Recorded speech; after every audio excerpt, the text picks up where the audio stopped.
Pinocchio. As you listen to the story, try reading along in your own book. When you hear this sound, turn the page.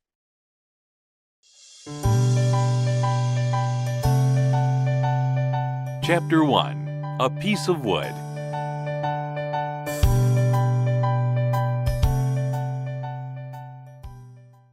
Once upon a time there was a piece of wood.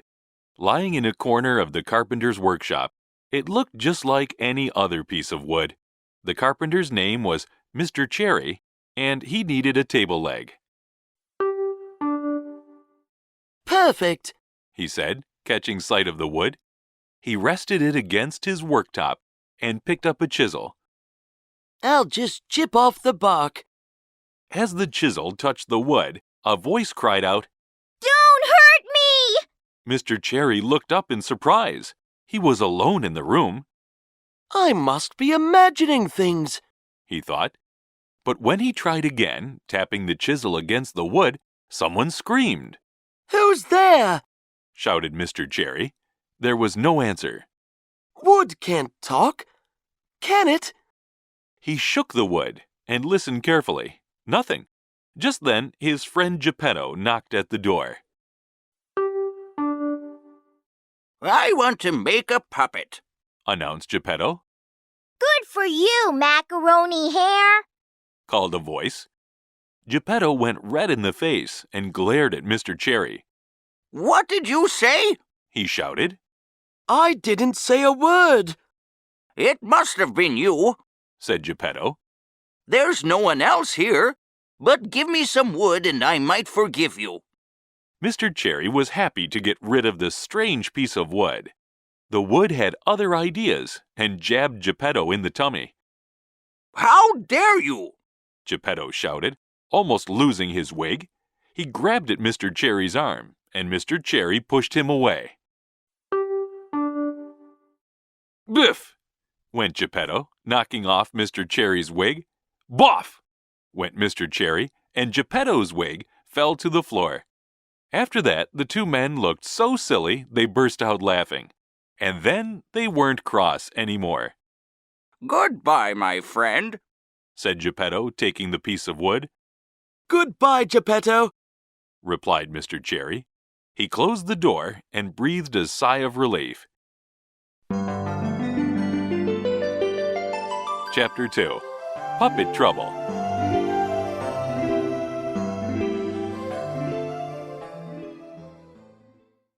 Geppetto strolled home, clutching his piece of wood. I'll make the best puppet in the world, he thought, and call him Pinocchio. First, he chipped at the wood to make a head with hair. Then he gave the puppet 2 eyes. No sooner were they finished than one of them winked. Geppetto didn't notice. He had moved on to the puppet's nose. As he smoothed it down, the nose began to grow. Every time he chopped it off, it grew again, longer and longer. Geppetto gave up on the ridiculous nose and carved out a mouth. Before he'd even finished, the mouth laughed. What's so funny? asked Geppetto. Instead of replying, the puppet stuck out its tongue. Behave, said Geppetto, shaping the puppet's body. Remember, you're only a piece of wood. But when the legs and arms were finished, a hand reached out and snatched Geppetto's wig. Before he could say, Stop, Pinocchio! The puppet jumped up and ran out of the house. Wait! Slap bang into a policeman. What's going on here? asked the policeman. Then he saw Geppetto waving his chisel and decided he looked dangerous. You're under arrest for threatening a puppet, the policeman said, leading Geppetto away.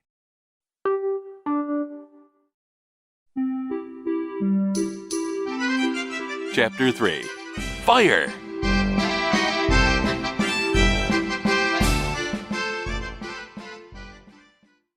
Pinocchio skipped merrily back to Geppetto's house.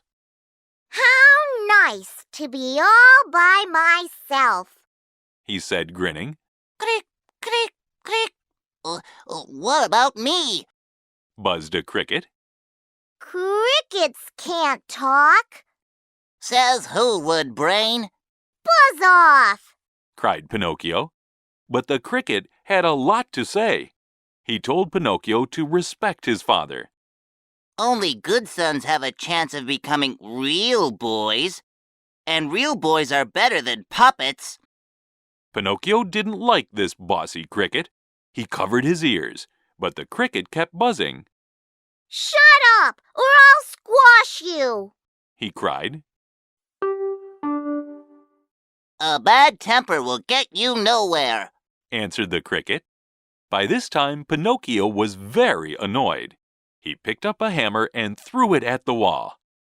Oh no! Cried Pinocchio. I didn't mean to hit you.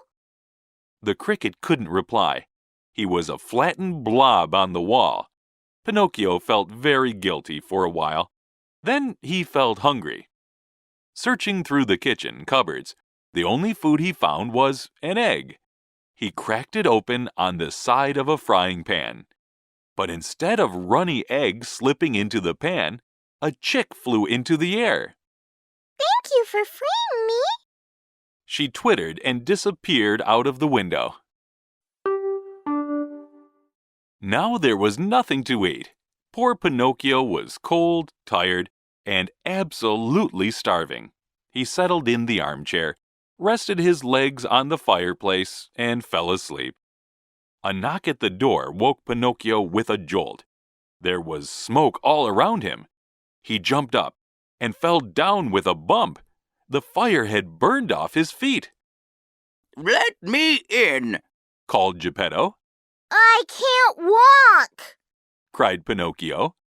Geppetto thought the puppet was just being lazy, so he climbed in through the window. Oh, my poor boy, He gasped, seeing Pinocchio on the floor. He forgot all about his cold night in a prison cell and rushed to help his puppet son.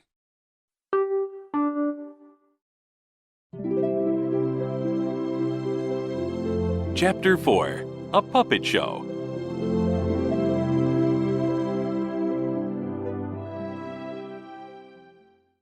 With a new pair of feet and a full stomach, Pinocchio was a much happier puppet. Geppetto, He said. you're a great dad, and I've been a rotten son, but I promise to be good from now on. Geppetto chuckled. Really? Well, Said Pinocchio. it might be easier if I was a real boy. I see. Replied Geppetto. Then let's start by sending you to school. Pinocchio frowned. He didn't like the idea of school. All boys go to school. That afternoon, Geppetto sold his only coat to buy his son a schoolbook and some clothes.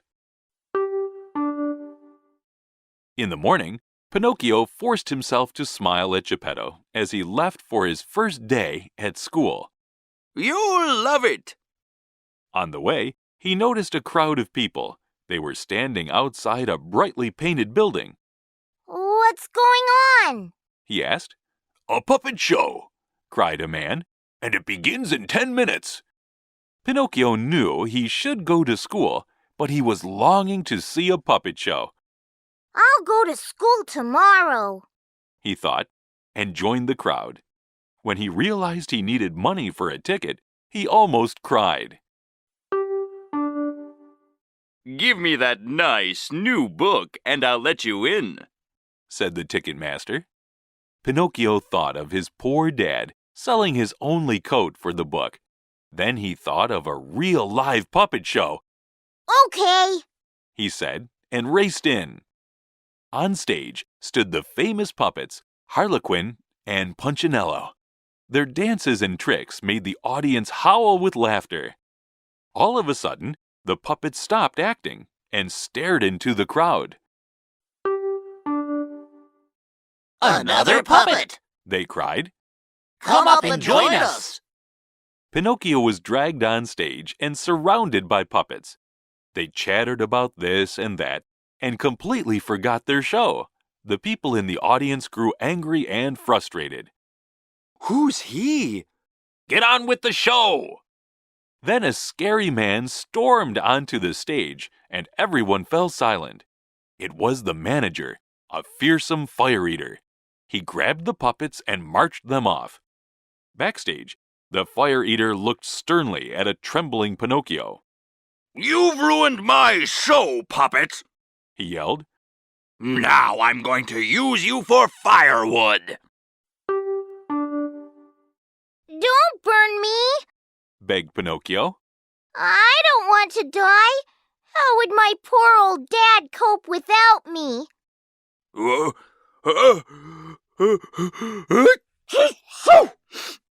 Sneezed the fire eater. The other puppets cheered. A sneeze means he feels sorry for you, They cried. Oh, take these 5 gold coins back home to your father, Said the fire eater. and stay out of trouble! Chapter 5. The Fox and the Cat.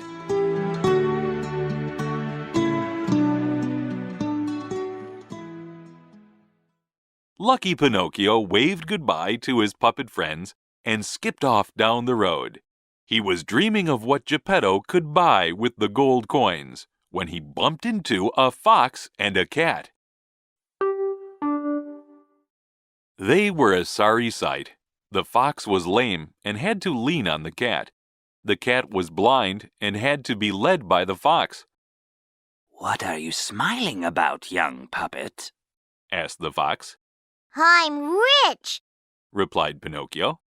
and my dad will be so pleased with me. At the word rich, the cat looked up. The fox kicked her with his lame leg, and she quickly shut her eyes. Why not double your money? Suggested the cat. Or triple it. Added the fox. Pinocchio was confused. How do I do that? He asked. Come with us to the field of miracles. Replied the cat. Pinocchio pictured himself carrying home bags of gold. Dad will be thrilled. He cried and followed his new friends out of town. Just before sunset, they stopped at an inn. The fox and cat ordered everything on the menu, but Pinocchio was too excited to eat. Let's sleep here a while, Said the cat, showing Pinocchio to the guest rooms. As soon as Pinocchio's head hit the pillow, he drifted off into a wonderful dream. Everywhere he looked, gold grew on trees. Wake up! Called a grumpy voice. Your friends have gone without you, and they haven't paid. Pinocchio rubbed his eyes. It was the innkeeper. Handing him a gold coin, Pinocchio rushed outside. The puppet stumbled blindly in the dark. His only thought was to find the fox and cat. Foolish puppet. Buzzed a faint but familiar voice. Who said that? Whispered Pinocchio. I am the ghost of the cricket. Now take those coins home. Leave me alone. Pinocchio cried. I'm going to triple my money at the Field of Miracles. There's no such place. Said the cricket. This lane will only take you to madmen and murderers. They don't scare me. Sniffed Pinocchio. Turning his back on the cricket, he stomped off into the gloom. Slowly the moon slipped out from behind a cloud and spread a ghostly glow across the lane. Ahead, Pinocchio could just make out 2 figures. They looked like murderers. Quickly, Pinocchio hid. We can see you, puppet. Snarled one of the murderers. Bring us your gold. Purred the other. A paw brushed past Pinocchio's cheek, so Pinocchio snapped at it and bit it off. Oh! By kicking, scratching, and biting, Pinocchio managed to escape. He fled through the woods, but the murderers sped after him. Fighting his way through the thick trees, he finally came out into a clearing. Chapter 6. Meeting a Fairy.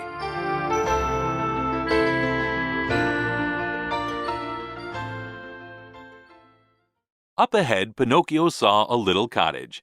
He banged his wooden fists against the door and shouted for help. Poor Pinocchio could still hear the patter of murderous feet. Help! He shouted again. A light went on, and the front door swung open. The frightened puppet was invited in by a very polite poodle. My lady is sleeping, He said. but do come in. I'll show you to your room. Relieved to escape certain death, Pinocchio followed him. You may sleep here, Master Pinocchio. Said the poodle. Breakfast will be served at 8. Pinocchio was so pleased to be safe, he didn't stop to wonder how the poodle knew his name. At breakfast, Pinocchio met the lady of the house. She was a silvery fairy who twinkled like starlight. Pinocchio told her about his adventure, from the fire eater and the gold coins to the murderers in the woods. And where are your coins now? She asked. Can I see them? No, Said Pinocchio quickly. because I've lost them. As the words left his mouth, his nose grew a little longer. Where did you lose them? Asked the fairy, smiling. In the woods. Lied the puppet. Instantly, his nose doubled in length. Or maybe I swallowed them. He added. By now, his nose was touching the wall, and the coins were jangling in his pocket. You're lying. Giggled the fairy. You'll never be a real boy if you don't tell the truth. Pinocchio felt very awkward. He tried to run from the room, but his incredibly long nose got in the way. Soon the fairy stopped laughing and took pity on him. She opened the window and called for 3 woodpeckers. In no time, they had pecked Pinocchio's nose back to its original size. A woodpecker whispered something in the fairy's ear. Good news. Cried the fairy, turning to Pinocchio. Your father is in these woods looking for you. Pinocchio jumped for joy. I must go and greet him. He cried, And give him those coins. added the fairy, pointing to his pocket. With a sheepish grin, Pinocchio raced outside.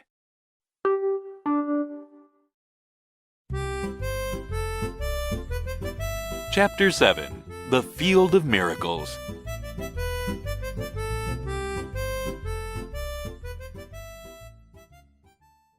Before Pinocchio could find Geppetto, who should he bump into but the fox and cat? They were very friendly and apologized for leaving him at the inn. Now, let's go to the Field of Miracles, Said the sly fox. Not me. Said Pinocchio. I'm off to find my dad.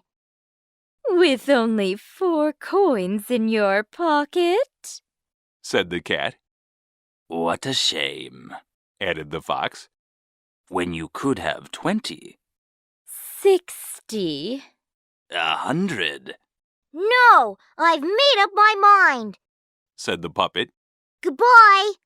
Goodbye. Called the fox and cat. See you when we're rich. Pinocchio turned to leave, then remembered his dream of golden trees. Wait for me. He cried. But the Field of Miracles was nothing like Pinocchio's dream. It looked just like any other field, You must bury your gold in the middle of the field. said the fox. Then take this pebble and throw it in the river. Said the cat. When you come back, your gold will have multiplied. Oh, no, it won't. Pinocchio eagerly dug a hole. He covered the coins with mud, then ran down to the river. When he got back, the fox and cat had disappeared. He rushed to the middle of the field and dug. Silly puppet. Squawked a parrot. Did you really believe their story? Pinocchio ignored him and dug deeper and deeper until he was covered in dirt. The only thing he found was a worm. Oh, I've been tricked. Chapter 8. Toyland.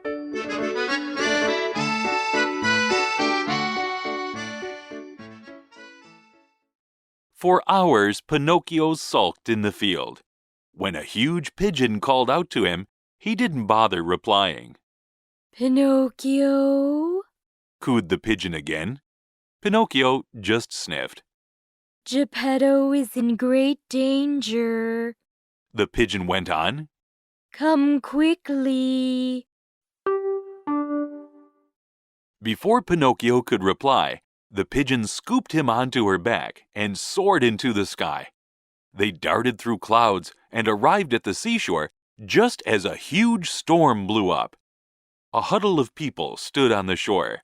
They were pointing to a small boat struggling in the rough sea. That poor man! Said a woman.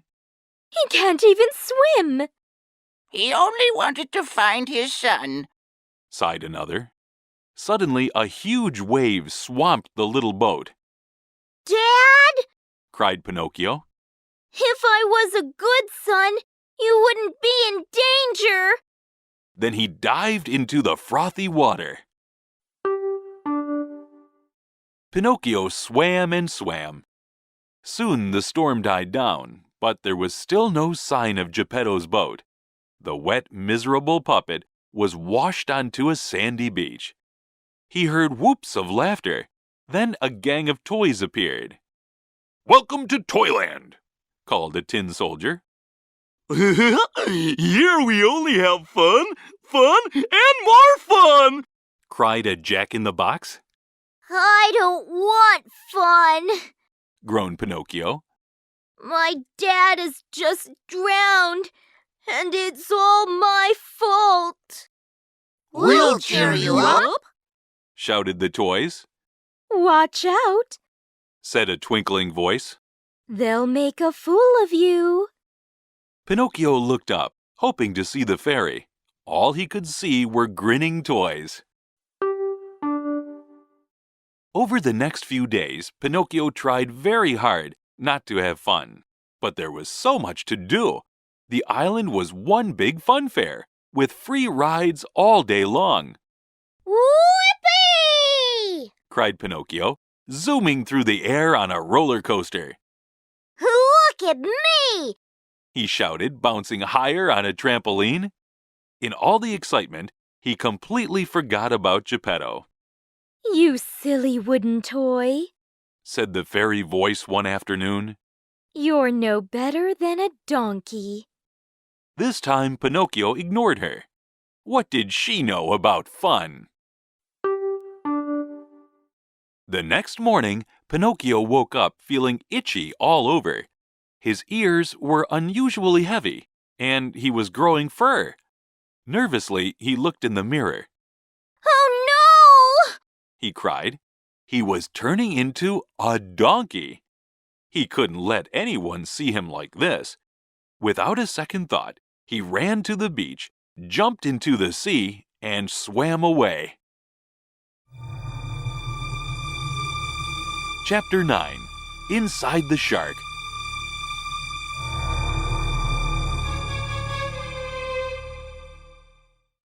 It was hard for Pinocchio to swim as a donkey.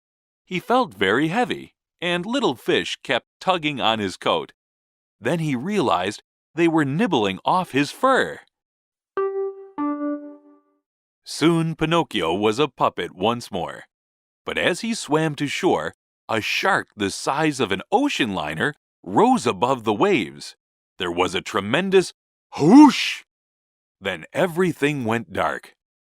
Eventually, Pinocchio saw a faint glow in the distance. The glow led him to a man reading by candlelight. Dad? Whispered the puppet, hardly daring to believe his eyes. Pinocchio! Cried Geppetto. The old man had survived for weeks on food supplies from a ship the shark had swallowed, but now the food had run out. We're doomed, my son. Geppetto sighed. This is all my fault. Cried Pinocchio. If I was a real boy, I'd get us out of here. He grabbed Geppetto's hand. It's okay. He declared. I'll still get us out. He led Geppetto on a squelchy journey to the shark's mouth, where their exit was barred by teeth. When it opens its mouth, we'll jump. I can't swim. Suddenly, the shark let out a giant burp, throwing Pinocchio and Geppetto into the sea. The brave puppet towed Geppetto to the shore, and, by dusk, they were home again. That night, the fairy appeared to Pinocchio in a dream. Well done. She said, and kissed him. Pinocchio woke up in surprise. He rubbed his eyes, and was even more surprised. His hands weren't wooden anymore. Hearing him shout, Geppetto ran into the room.